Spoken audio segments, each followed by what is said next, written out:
When Isabella Guzman's court appearance footage was posted on TikTok, it went viral.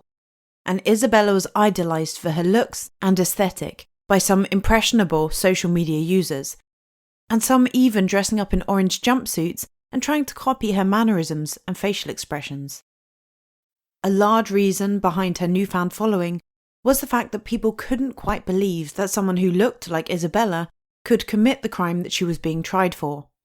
As if looks dictate what people are capable of. What was Isabella's crime? Well, she stabbed her mother to death back in 2013. 79 times. Welcome to Guilty or Not, where we take a look at the world's most gruesome cases, analyse them, and try to figure out why the perpetrator did their horrible deed. Grab a cup of coffee or tea, find a cosy place, and let's dive into the case of Isabella Guzman. Isabella Guzman was born on the 19th of June, 1995, in Aurora, Colorado, to parents Yunmi and Robert Guzman. Her parents divorced when Isabella was only 4 years old.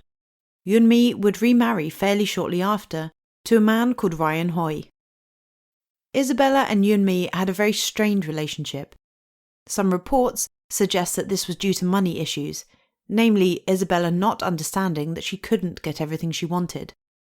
One thing that is certain is that Yunmi remarrying made her and Isabella's relationship much worse. Isabella didn't accept that her mum had moved on after divorcing her dad, which isn't uncommon for children, but things got so bad that she had to move in with her dad for a period of time when she was 7 years old. There isn't much information on Isabella's childhood and what went on, but we do know that she was raised in the Jehovah's Witnesses. Yunmi and Ryan, as well as Robert, were all part of the faith. When Isabella was 14 years old, she decided that she wanted to leave the religion.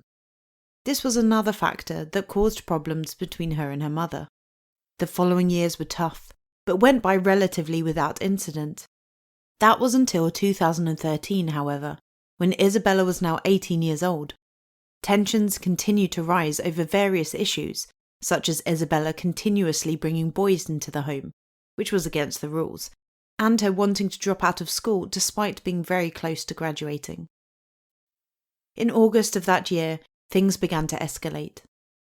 Isabella's behaviour worsened towards her mother, and she became more threatening and disrespectful. In one of their heated arguments, Isabella spat on Yunmi, and this shocked her mother to the core. Nothing like this had ever happened before, and it genuinely scared Yunmi. It turned out that she had every reason to be scared, as the very next day the following events would occur.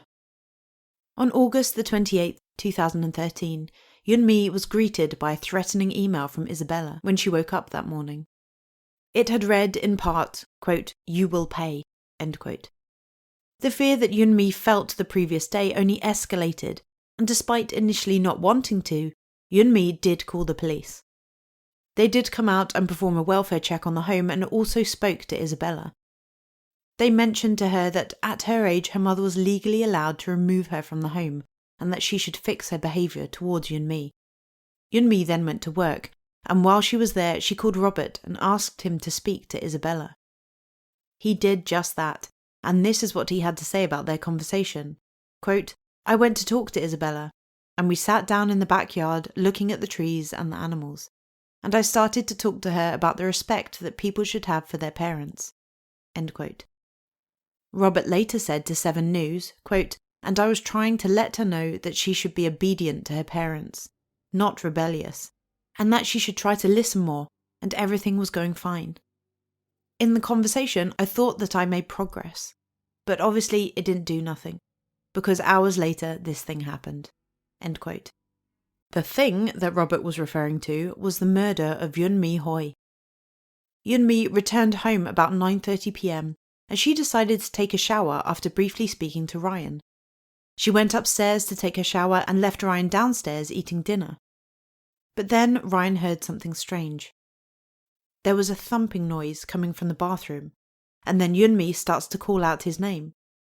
Ryan then rushes to the bathroom to see what's going on and is greeted by the sight of Isabella standing in the bathroom.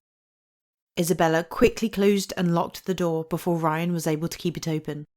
As soon as the door was locked and Isabella and Yunmi were both on the other side, chaos erupted in the bathroom. Yunmi is screaming, and Ryan runs to fetch his phone to dial 911. By the time he'd gotten back to the door, a pool of blood was visible from outside. The final thing that Ryan hears Yunmi say was, quote, "Jehovah," end quote.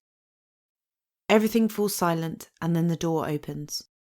There Isabella was, holding a knife in the doorway. She didn't speak a word to Ryan and just walked straight past him, staring straight ahead. Ryan then advised the operator that Isabella had left the home wearing a pink sports bra and turquoise shorts.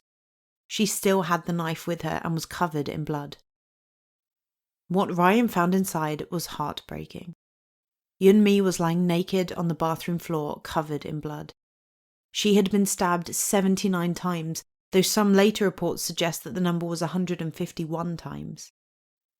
Ryan tried to perform CPR, but he said that he knew she was dead because she was just staring blankly at the ceiling.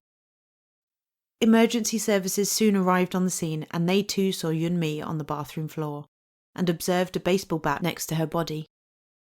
Yunmi was pronounced dead at 10:28 p.m, an hour after she had arrived home from work. Her autopsy would reveal 31 stab wounds to the face and 48 stab wounds to the neck. The attack had been vicious and cold-blooded and was believed to have started with the baseball bat before Isabella moved onto the knife. The police were focused on locating Isabella. She wasn't in the home or in the backyard, so her photo was released to the news and it was broadcast to the public that they needed to be on the lookout for this woman. It was made clear that she was dangerous and potentially still armed and was not to be approached.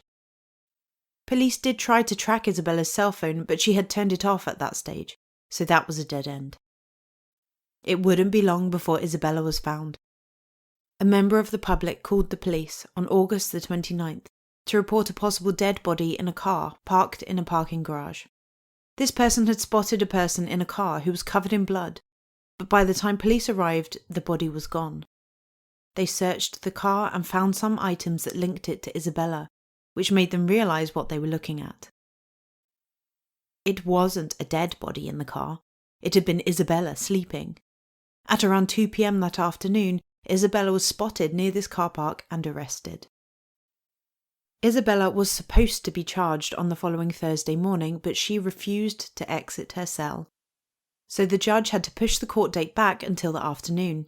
And at this court hearing, when the viral TikTok footage would be taken, Isabella was seen smirking and making faces at the courtroom camera, while she was facing charges of first-degree murder along with other counts.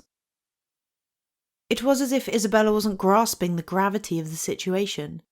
Since she had turned 18 that past June, she was eligible for the death penalty, and she was being charged as an adult. It all came across as a very childlike behaviour.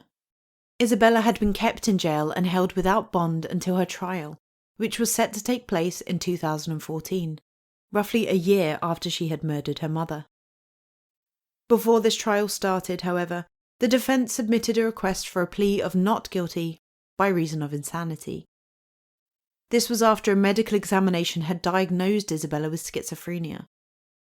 They theorised that the period leading up to Yunmi's murder had seen Isabella's mental state deteriorate at a rapid rate. She had reportedly started to hear voices about a month before the murder and had been calling Yunmi Cecilia during this time. The defence claimed that Isabella began to believe that Yunmi was this Cecilia character and that she needed to kill Cecilia to save the world. Both the prosecution and the judge accepted the insanity plea. Isabella Guzman was then officially found not guilty by reason of insanity for the murder of her mother, Yunmi Hoi. Isabella was then transferred to a mental hospital, where she was set to stay indefinitely until she was determined not to be a risk to herself or anyone else. In November 2020, Isabella spoke publicly for the first time since the murder of her mother. She stated that she was not herself when she committed the crime and that she was ready to rejoin society. Isabella also revealed some things about her childhood. She claimed that she was abused by her family from a young age, stating that the abuse worsened after she left the Jehovah's Witnesses. But Isabella does say that if she could take back what she did, she would. It's important to mention that there is no evidence to support Isabella's claims of abuse at the hands of her family. It is likely that Isabella will get her wish to rejoin society in the coming years, as there is a clear and visible difference in the way that she is composing herself in the initial court videos compared to this recent footage of her interview. There is no doubt that Isabella was suffering from mental illness during the time that she murdered her mother, and hopefully she has had the help she needs to get back on track. It still doesn't bring you and me back though, and it doesn't change the horrific scene that Ryan Hoy had to deal with that 2013 night. I can't help but feel a lack of remorse from Isabella's latest interview. She seems to disconnect herself from what happened and what she did to her mother. This is evident by her language that avoids using words like killed or murdered, which is exactly what she did. Let us know in the comments what's your take on it. We're very curious to know if you consider her guilty or not. Until next time, keep your eyes peeled all the time.